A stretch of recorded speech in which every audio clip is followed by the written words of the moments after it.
Chapter 21. Little Revelations. Percy and Annabeth sat in Aliana's treehouse, staring at the prophecy stretched out before them. They had been studying it for hours, but hadn't gotten anywhere. Finally, Percy groaned in frustration and flopped back onto the floor. Why couldn't the oracle cut us a break? Did she really have to be this vague? Most prophecies are pretty vague, Annabeth noted. Not that I'd know from experience or anything, she grumbled. She sighed and scanned the paper again. She narrowed her eyes and furrowed her brow. I can't stop thinking about the line Chiron said was about us. Percy lifted his head off the floor to look at her. Why's that? She pointed to the words. It says with ebbing tide and fading knowledge. She met his gaze as if it were obvious, but Percy seemed lost. She rolled her eyes. Those are words to describe something going away. And Percy didn't quite get it. Annabeth sighed in exasperation. I think it means we're going to get hurt. That's why Aliana didn't want us to get involved.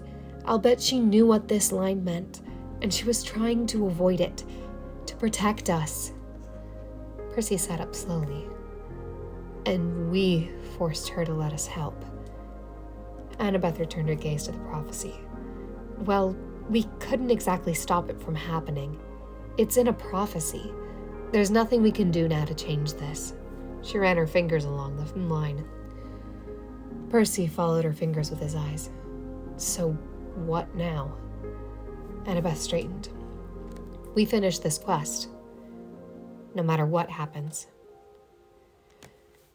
She stumbled backwards, tripping over a log and falling to the ground.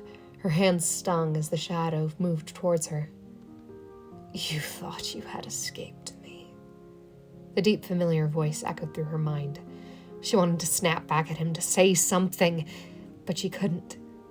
She was paralyzed by fear. Behind the dark figure, Camp Half-Blood was on fire. Screams echoed through the night as the campers tried to flee. Monsters cut off any escape, boxing in the terrified Half-Bloods. And somehow she knew. This was all her fault. I told you would help me. The familiar voice spoke triumphantly. No.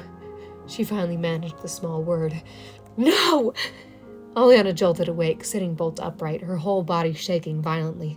She panted, holding back sobs, tears streaming down her cheeks. Mason rushed into the room. What's wrong? She looked away. Nothing. Just a nightmare. He moved to the bed and sat down beside her. Do you want to talk about it? No. She wouldn't look at him. Sometimes it helps, he pressed. She turned on him annoyedly. I said no.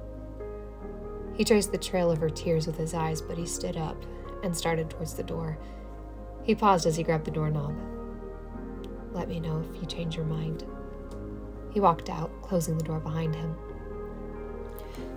Percy watched Annabeth as she paced around the treehouse.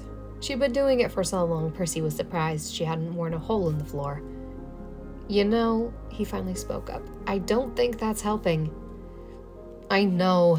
Annabeth dropped onto a pillow that was lying on the floor, frustrated. I just don't know what else to do. Percy sighed. I know the feeling. Annabeth scooted closer to the prophecy again and tilted her head as she examined the lines for the 100th time. She ran her hands down her face. All I'm finding are more questions. Percy stared at the prophecy. He had memorized it by now, but he thought maybe seeing it written out would help him notice something new. His eyes settled on the second line of the 4th verse. The fates are singing the end of days. He furrowed his brow. What does this mean? Annabeth stopped rubbing her temples and looked at the words. That's pretty obvious, isn't it? Well, yeah, Percy agreed, but originally we thought it was referring to the stones and half-bloods. Now we know that's not the case, so the end of whose days? Annabeth touched her finger to her lips and thought, looking at nothing in particular. That's a good question. She met his gaze, a serious look in her eyes. Percy understood immediately. It could easily be one of them. They were already doomed to injury, why couldn't it be fatal for one of them? Of course, it could also mean whoever had done this. They had messed with the wrong half-bloods. His fate was set in stone, whoever he was. Annabeth let out a soft gasp. What? Percy dragged his mind out of his fantasies. What if... She closed her eyes as if she were holding back tears. What if it's Aliana? He clenched his fists. No, I won't let that happen. She nodded resolutely. Right. Her voice betrayed her doubts. Hey, he nudged her. Aliana can take care of herself, powers or no. She's still the daughter of a goddess. Annabeth rolled her eyes. That doesn't make her invulnerable. Percy shrugged. I wouldn't be surprised. Annabeth shoved him backwards off of his pillow. Come on, we need a break. Okay, he agreed, on one condition. She turned to look at him from the doorway. A mischievous grin spread across his face. No hunting.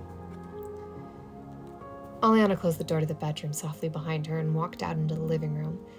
Mason was putzing around in the kitchen. She bit her bottom lip. I'm sorry about earlier. She twisted the end of her shirt. I'm not great at talking to people. He turned, holding a bowl of dry cereal. I get it. I'm not either. He chuckled and walked over to the couch. I shouldn't have tried to rush you. And sat down. It's just been a while since I've had a friend. Aliana shrugged and sat next to him. Me too. He met her gaze and smiled. She returned the gesture. She couldn't explain it, but she felt that she could trust him. Something about her made her want to open up to him. He felt safe, almost familiar.